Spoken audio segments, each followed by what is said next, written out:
Quero deixar aqui o meu boa noite, dar o meu boa noite aos irmãos da Igreja Batista Nova Aliança e a todo aquele que estiver acompanhando os nossos cultos, online.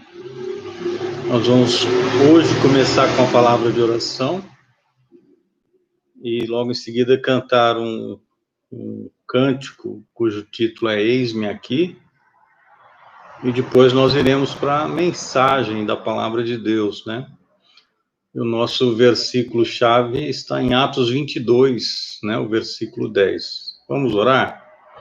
Senhor nosso Deus, nosso amado Pai, queremos te agradecer, Senhor Deus, por mais um dia de vida que o Senhor tem concedido a nós. Durante toda essa batalha aí da pandemia que nós estamos lutando a cada dia, o Senhor tem sido gracioso e misericordioso e tem nos concedido a vida. Agradecemos, ó Pai, porque o Senhor tem cuidado de nós. Continuamos orando por aqueles que estão enfrentando a batalha com esse vírus aí, contra esse vírus, Senhor Deus, que o Senhor dê-lhe a vitória, que o Senhor restaure a saúde, que o Senhor faça com que logo eles estejam novamente à normalidade da vida, Senhor Deus. Nesse momento, eu quero abrir meu coração, pedindo que o Senhor me perdoe os pecados, me purifique de toda injustiça, prepare o meu coração, e de cada um que está aqui juntamente conosco nesse culto, para ouvirmos a voz do Senhor, cantarmos louvores, recebemos a palavra do Senhor para as nossas vidas. Que o Senhor possa estar à frente de tudo, Senhor Deus, e que o Senhor seja honrado e glorificado a cada momento. É o que nós te pedimos, desde já agradecidos e confiados no nome de Jesus, no nome dele oramos. Amém. Nós vamos pregar daqui a pouco sobre encontrando o plano de Deus para nossas vidas, Como encontrar o plano de Deus. E tem esse hino, esse cântico que é Eis-me Aqui, que uma pergunta é feita em Isaías 6, versículo 8, diz assim: a quem enviarei e quem há de ir por nós? Disse eu, eis-me aqui, envia-me a mim,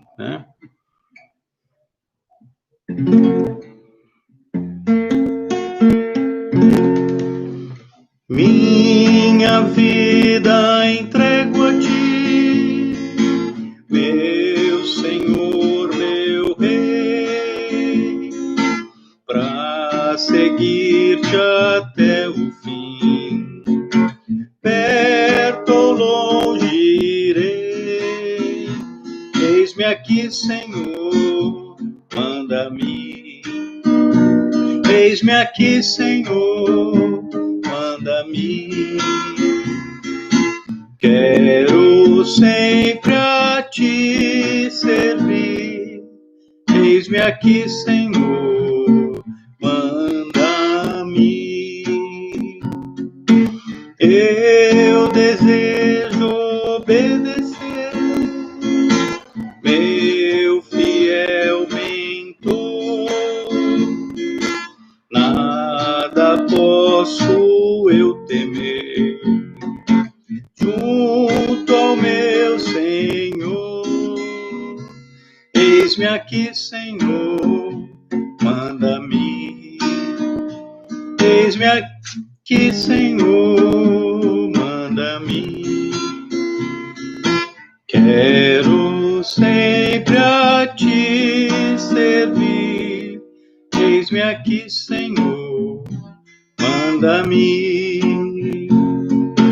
Faz-me o campo contemplar, ver minha missão, teu amor em mim brotar. Peço em oração, eis-me aqui, Senhor, manda-me. Eis-me aqui, Senhor, manda-me. Quero sempre a ti servir. Eis-me aqui, Senhor, manda-me. o Senhor, Deus tem propósitos, né, para as nossas vidas. Será que nós estamos respondendo, eis-me aqui, Senhor, manda-me? Vou pedir para você abrir a sua Bíblia no livro de Atos, capítulo 22, quando o apóstolo Paulo está falando sobre o seu ministério, né? Ele retoma o ocorrido com ele ali, naquele caminho para Damasco, e, né, o versículo 6 começa dizendo assim: ora, aconteceu que indo eu já de caminho, chegando perto de Damasco, quase ao meio-dia, de repente me rodeou uma grande luz do céu, e caí por terra e ouvi uma voz que me dizia: Saulo, Saulo, por que me persegues? E eu respondi: quem é, Senhor? E disse-me: eu sou Jesus Nazareno, a quem tu persegues.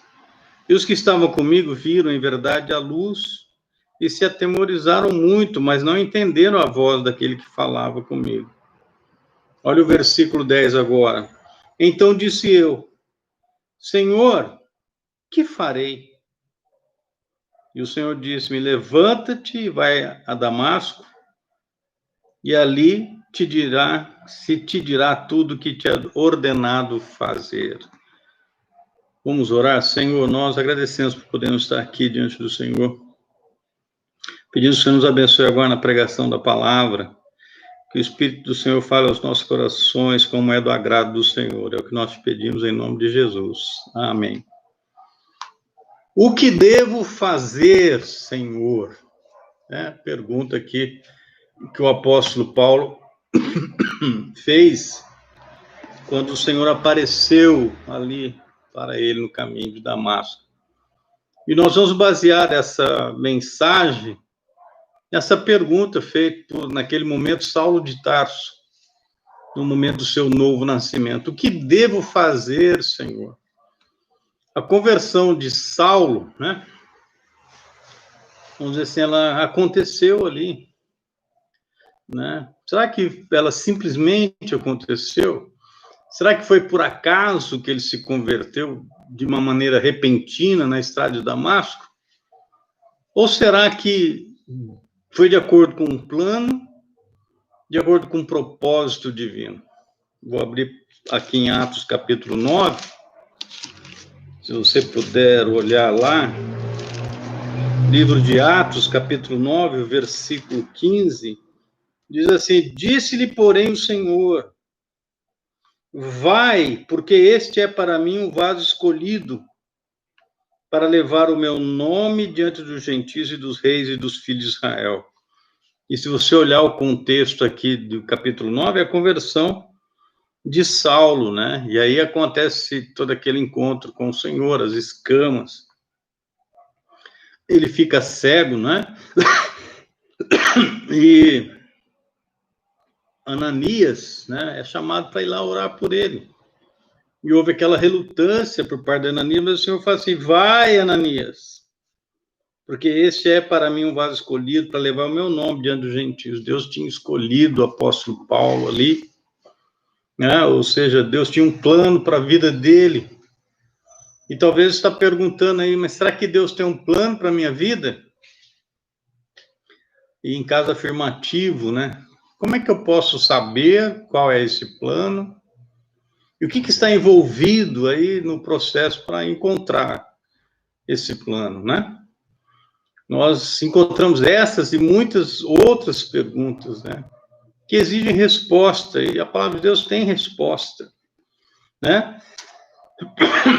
No primeiro momento, o Senhor, ele tem um plano definido, né? Em primeiro lugar, saiba disso, Deus tem um plano definido, assim como um propósito definido também, para a vida de cada um dos seus filhos. E existem pelo menos aí 3 razões, né, para você acreditar nisso. Primeiro, é razoável esperar isso. Quando você pensa em Deus, Deus é um Deus de ordem. Deus é um Deus de método. Então, se você, porventura, está construindo uma casa, se você está desenhando, né, a planta de uma casa, ou um estilista desenhando um vestido, uma roupa, você trabalha de acordo com um plano, né? Um padrão, digamos assim, e Deus faz o mesmo. Deus tem um plano, Deus tem um padrão para a vida de cada pessoa. Se nós olharmos na palavra do Senhor, vou pedir para você abrir em Hebreus, capítulo 11, pensa aí no caso de Abraão, né? Hebreus 11, versículos 8, 9 e 10.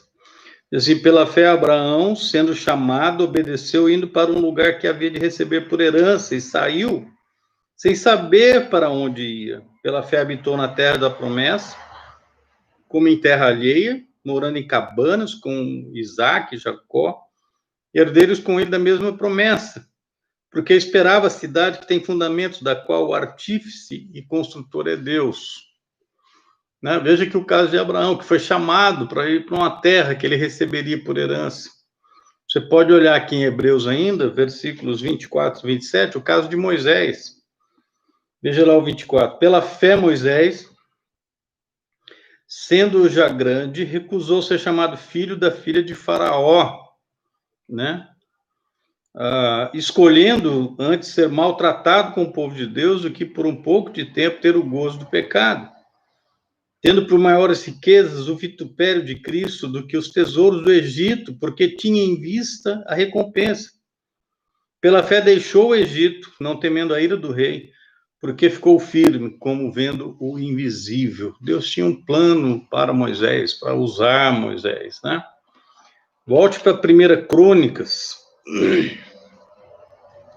1 Crônicas aqui, né? Você vai abrir em 1 Crônicas, capítulo 17, eu estou em 2ª, deixa eu ir para 1 Crônicas, capítulo 17, olha lá o versículo 7, diz assim: agora, pois, assim dirás a meu servo Davi, assim diz o Senhor dos Exércitos, eu te tirei do curral de trás das ovelhas para que fosse chefe do meu povo de Israel. Então Deus tinha um plano para a vida de Davi. Deus tinha um plano para a vida dele como rei de Israel, né? Isaías, capítulo 6, versículo 8. Deus tinha um plano para a vida de Isaías. Isaías, capítulo 6, versículo 8, diz assim: depois disso ouvi a voz do Senhor que dizia: a quem enviarei, quem há de ir por nós? Então disse eu: eis-me aqui, envia-me a mim. Jeremias, né? Nós estamos perto aqui, ó. Se você puder abrir em Jeremias, capítulo 1, Jeremias até falou: Senhor, eu não sei falar, né? Toda aquela história que você já conhece aí. Jeremias, capítulo 1, observa aí o versículo 5, 6, 7, 8. Antes que te formasse do ventre, te conheci, e antes que saísses da madre, te santifiquei, as nações te dei por profeta.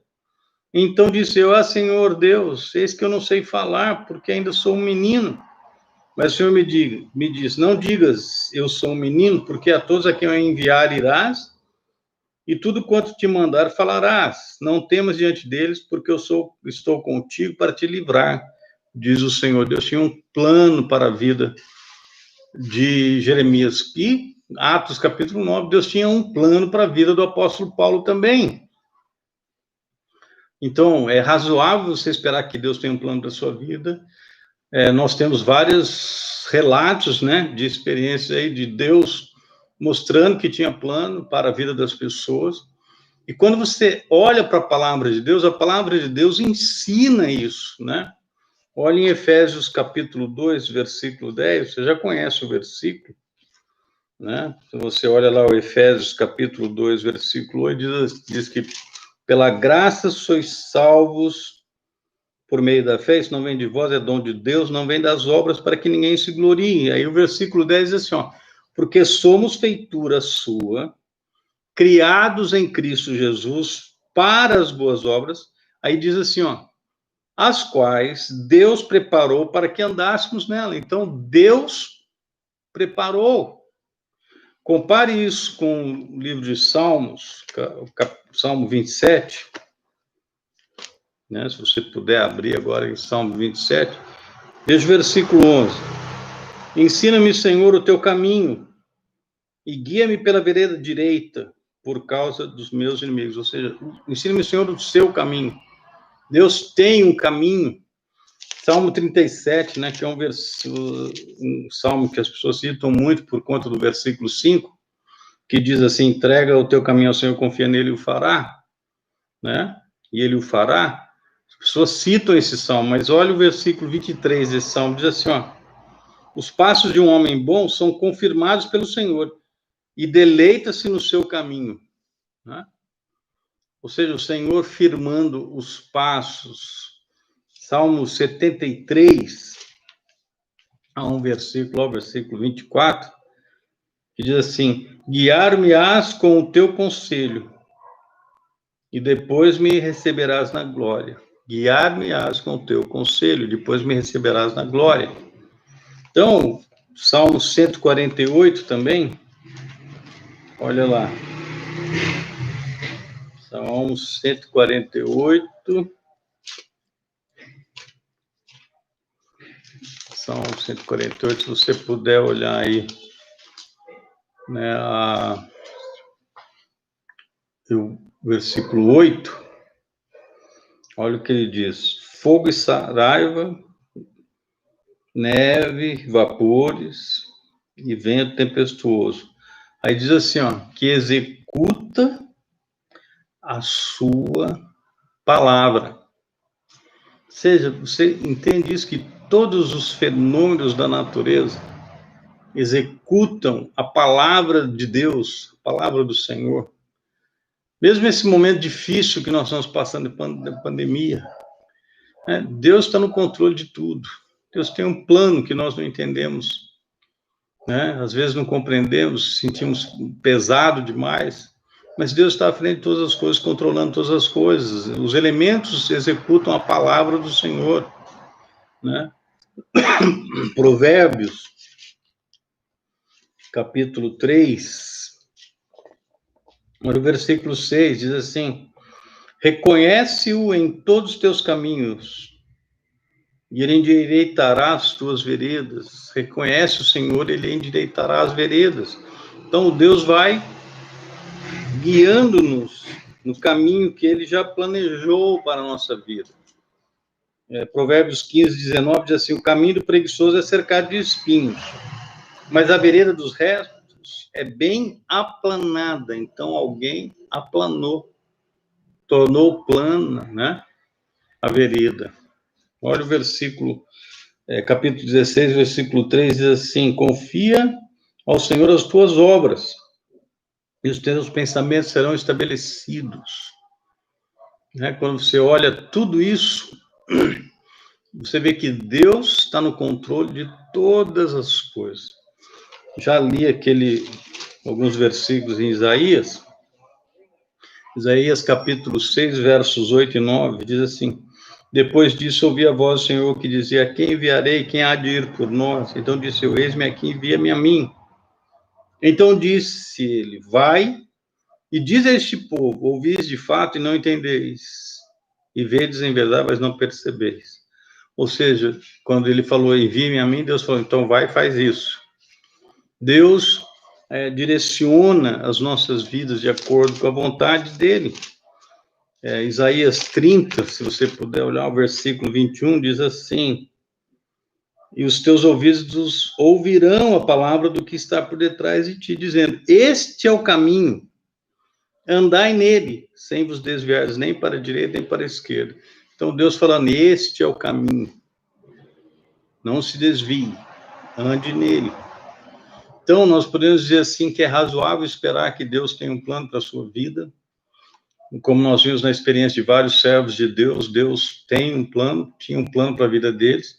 E a palavra de Deus ensina isso, que há um propósito em você estar nesse mundo, em você entregar sua vida ao Senhor, ser um filho dele, e Deus falar para você fazer isso e aquilo. Então, nós podemos dizer que nós encontramos aí 3 características, né, do plano de Deus para as nossas vidas. A primeira característica é o que é um plano pessoal. Volta lá para Atos, capítulo 9, né? Eu quero que você observe comigo aqui alguns pronomes, né, que foram usados aqui. Vamos ler o versículo 4 do capítulo 9 de Atos. Diz assim: caindo em terra, ouviu uma voz que lhe dizia: Saulo, Saulo, por que me persegues? Né? Aí versículo 5 diz: quem é, Senhor? E disse o Senhor: eu sou Jesus a quem tu persegues, duro é para ti recalcitrar contra os aguilhões. E ele, tremendo e atônito, disse: Senhor, o que queres que eu faça? E disse o Senhor: levanta-te e entra na cidade. Então você vê aqui o Senhor, né? E a pessoa, né? Você e eu, nós, não há ninguém mais no mundo com você, vamos dizer assim, que tem o mesmo plano que Deus delineou para você. Então, Deus tem um plano para você e Deus tem um plano para outra pessoa. O plano de Deus para você é único. Ele é pessoal, é só para você. Deus tem um propósito para você cumprir e com a sua vida. E esse propósito não pode ser realizado com a vida de outra pessoa. Paulo, quando no versículo 15, ele fala para Ananias, ele diz: vai, porque esse é para mim um instrumento escolhido, um vaso escolhido. Então, Deus tem um plano para a sua vida. Eu não posso fazer aquilo que Deus quer que você faça, como você não pode fazer aquilo que Deus quer que eu faça. É um plano pessoal. Não somente isso, se você puder olhar em Romanos, agora capítulo 12, né, tem 2 versículos conhecidos aqui, versículos 1 e 2, diz assim: rogo-vos, pois, irmãos, pela compaixão de Deus, que apresenteis os vossos corpos em sacrifício vivo, santo e agradável a Deus, que é o vosso culto racional. E não sede conformados com este mundo, mas sede transformados pela renovação do vosso entendimento, para que experimenteis qual seja boa, agradável e perfeita vontade de Deus. Aqui você vê que é um plano perfeito. Né? Romanos 12, 2 só pode ser lido em conjunto com Romanos 12, 1. E ali nós somos informados que a vontade de Deus, ou o plano, o propósito de Deus na vida de seus filhos, é algo bom, agradável e perfeito. Ali fala sobre a vontade de Deus, que é boa, agradável e perfeita. Então você vê, é um plano pessoal, é um plano perfeito, é um plano prático. Ou seja, você vai dizer assim, mas eu não sei se eu vou conseguir realizar o plano de Deus. Não. Veja que é um plano viável e está totalmente relacionado à vida e ao serviço diário, ou seja, está relacionado com você. Não é um plano que soa apenas assim, bom, agradável e perfeito no sentido teórico, mas é no sentido prático, no sentido da experiência, né? Da prática de cada dia. Então, lembra disso. O plano de Deus, ele é pessoal, o plano de Deus, ele é perfeito, o plano de Deus é prático, você pode realizar a cada dia. E isso me leva aqui ao segundo ponto. Se nós sabemos tudo isso acerca do plano de Deus, a coisa mais importante na vida é descobrir o plano de Deus e o propósito de Deus para a nossa vida. É algo óbvio aqui. Só que é tristemente verdade que alguns cristãos falham em descobrir o plano, o propósito de Deus para a sua vida. E, em consequência, o que acontece? Começa a levar uma vida cheia de desapontamento, de derrota, de frustração, de fracasso, sabe? Alguém disse assim, como é maravilhoso sentir que nós estamos alcançando algo realmente de valor. E saber que o que nós estamos fazendo não é para nós mesmos, mas é de acordo com a vontade de Deus para as nossas vidas e para as vidas de outras pessoas também.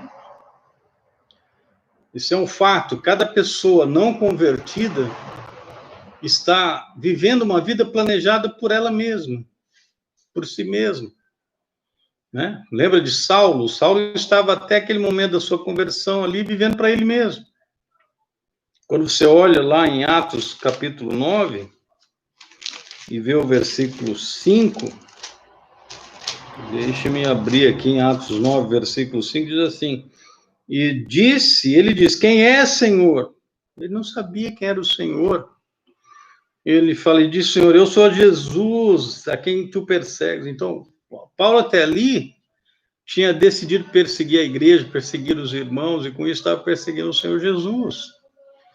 Mas é também algo triste que muitos cristãos, né, planejam suas próprias vidas, e acabam tomando decisões erradas, prejudicando a si mesmo.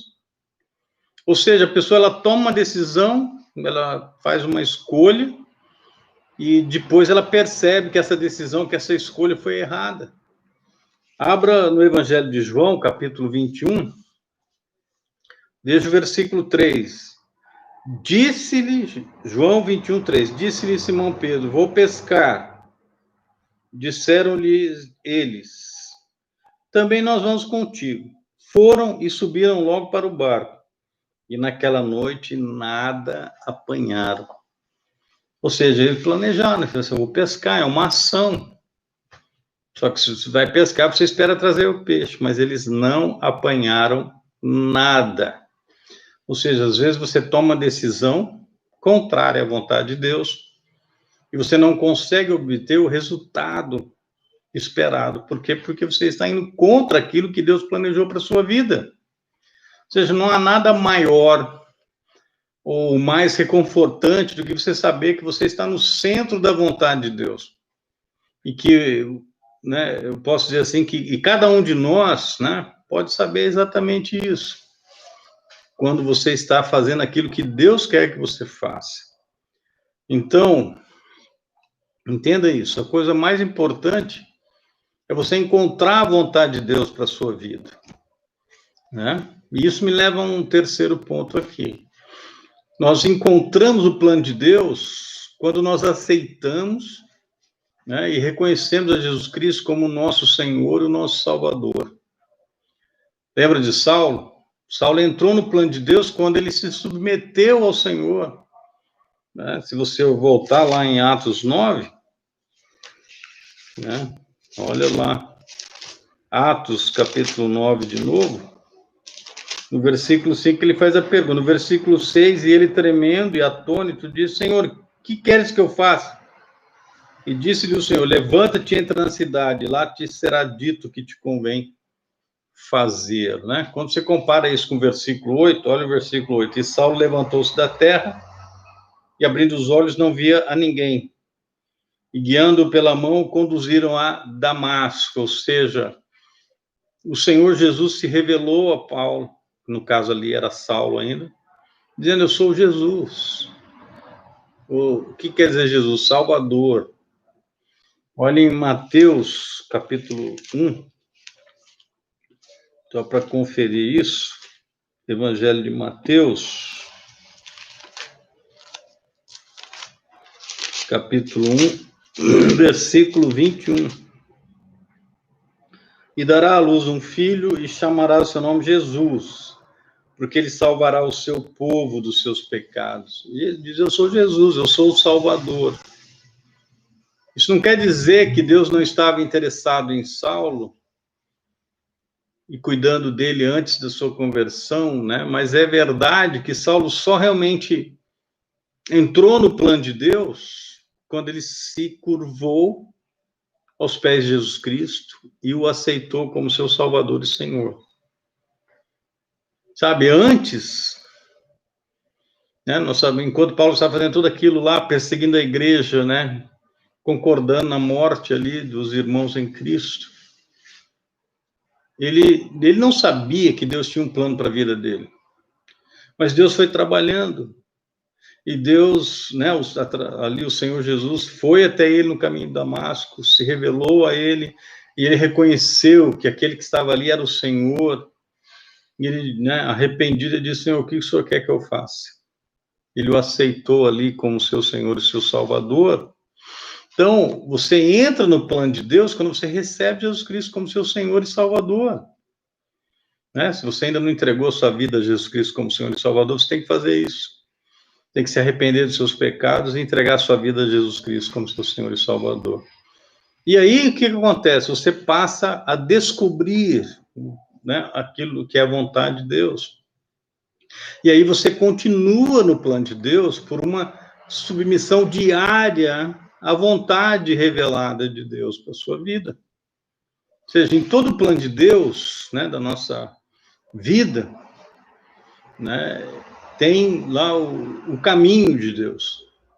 Só que ele não vai revelar isso, né, tudo isso de uma vez só. Ou seja, ele vai revelando pouco a pouco, ou seja, um pouco de cada vez. Volte lá para o Salmo 37. Veja lá de novo, versículo 23. Ele diz assim: os passos de um homem bom são confirmados pelo Senhor. Ou seja, o homem dá um passo, o Senhor confirma. Ele dá outro, o Senhor confirma. De repente ele dá um passo, o Senhor não confirmou, não era para ele ir por aquele caminho, ele tem que voltar e fazer o caminho correto. Quando você olha para Deus, vou dizer assim, que Deus já conhece o fim. Abra sua Bíblia em Isaías 46. Não sei se você já leu esse versículo aí. Isaías 46, nós vamos ler versículos 9 e 10. Diz assim, ó: lembrai-vos das coisas passadas desde a antiguidade, que eu sou Deus, e não há outro Deus, não há outro semelhante a mim. Versículo 10 diz assim, ó: que anuncio o fim desde o princípio, desde a antiguidade, as coisas que ainda não sucederam, que digo, o meu conselho será firme e farei toda a minha vontade. Ele já sabe o fim, né?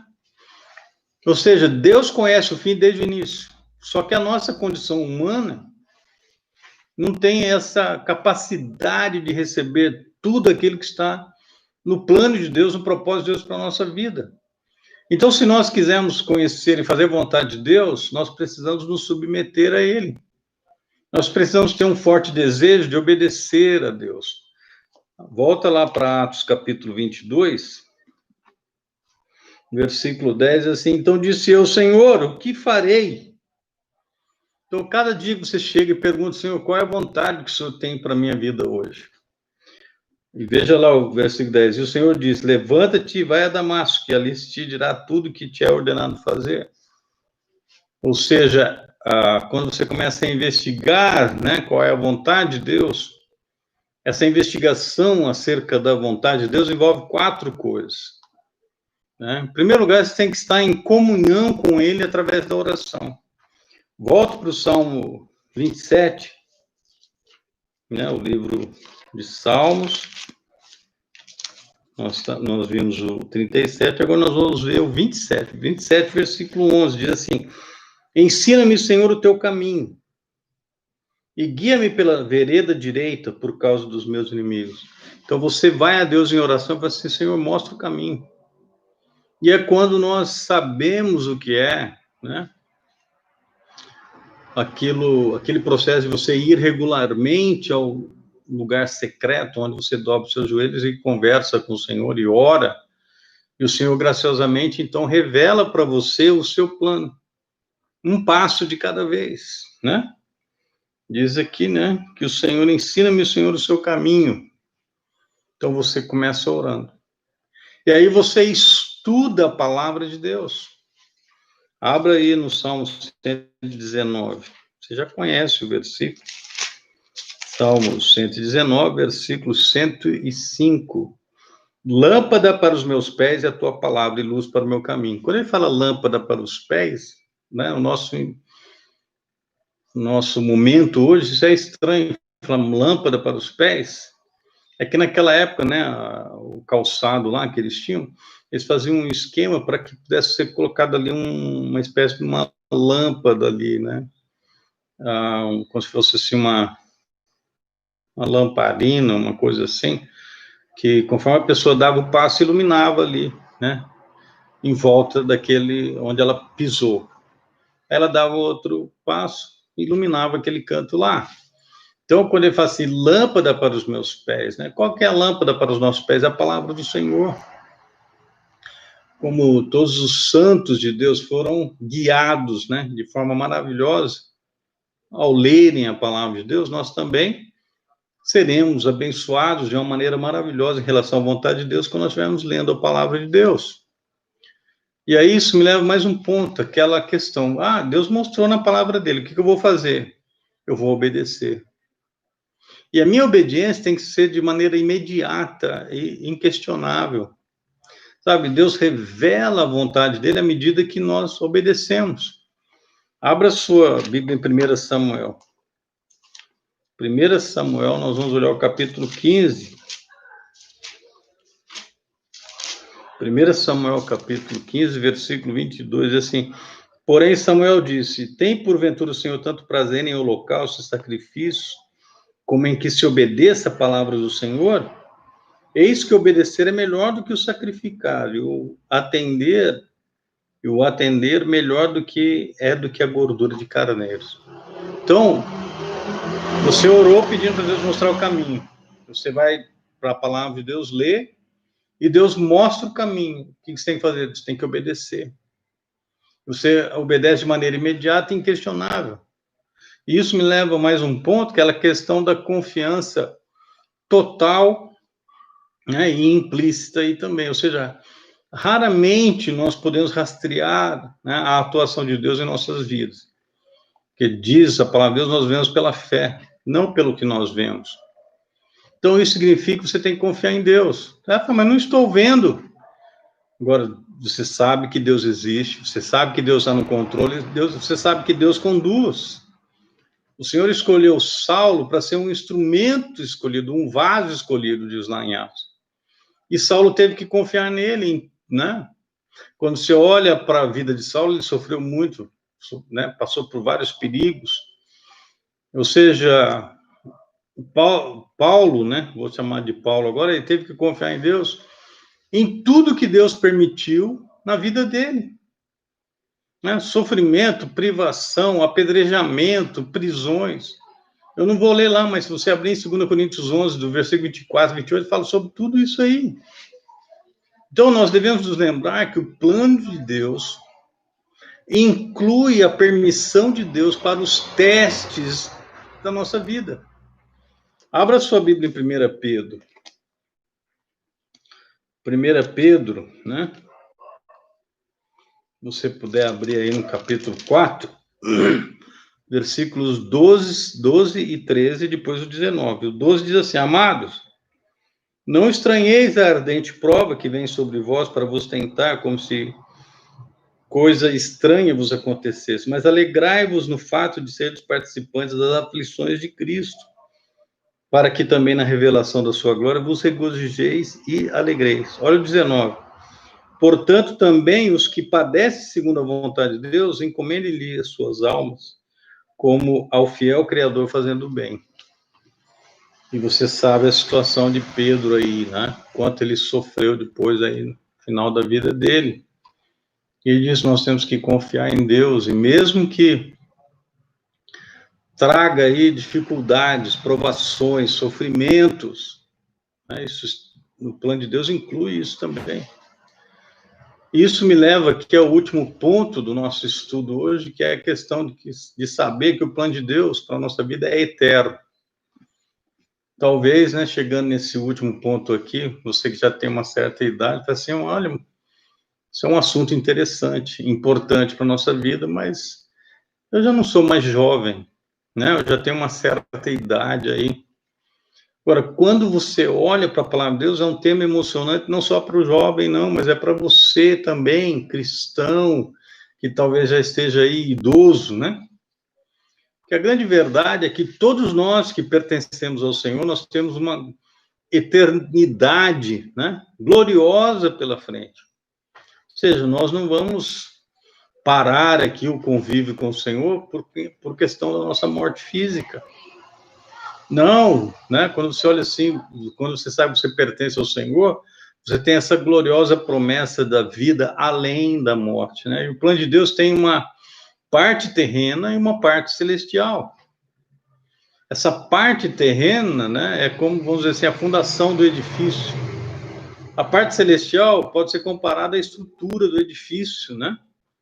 E aí você vê a situação, nós temos a tendência de ter uma concepção muito limitada do plano de Deus, né? Quando você olha para a vida de um crente, você vê que morre aí com 30, com 40 anos, você diz assim, olha, mas que tragédia, né?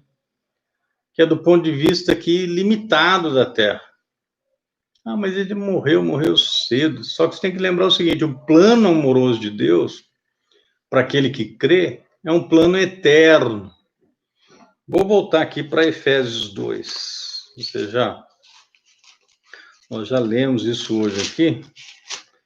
Efésios, capítulo 2, versículo 10, que diz assim, que somos feitura sua, criados em Cristo Jesus, para as boas obras, as quais Deus preparou para que andássemos nelas.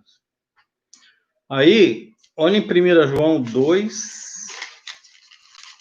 1 João, deixa eu voltar aqui, capítulo 2, veja o versículo 17, que diz assim, ó, e o mundo passa, e a sua concupiscência, mas aquele que faz a vontade de Deus permanece para sempre.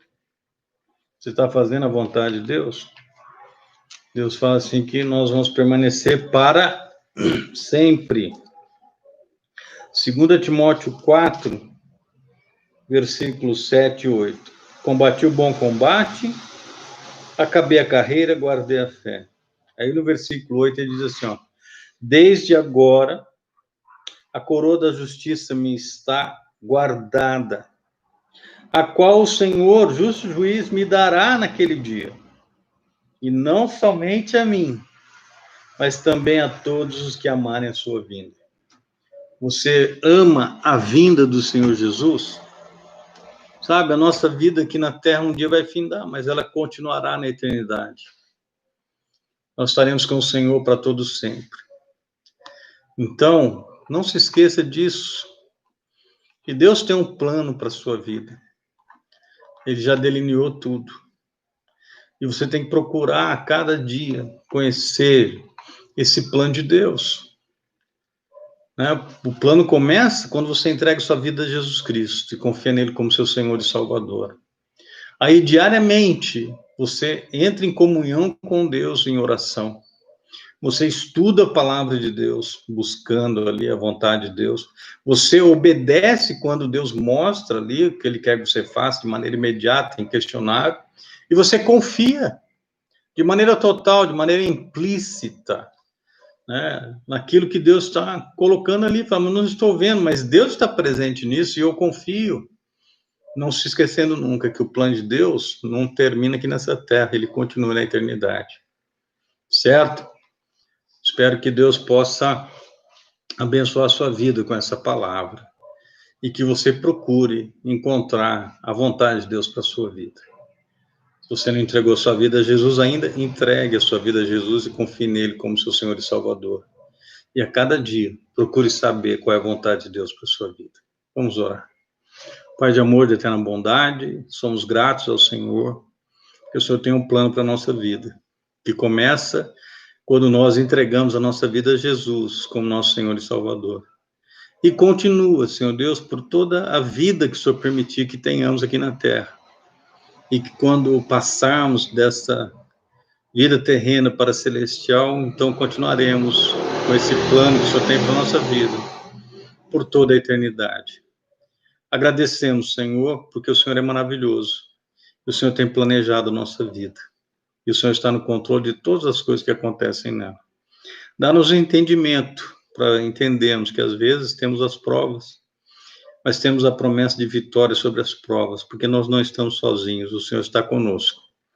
E, Pai, agradecemos por isso, desde já, no nome do nosso Senhor e Salvador Jesus Cristo, no nome dele oramos. Amém. Que Deus abençoe a sua vida. né? Se Deus permitir, no próximo domingo nós vamos continuar estudando a palavra do Senhor. Amém? Deus te abençoe.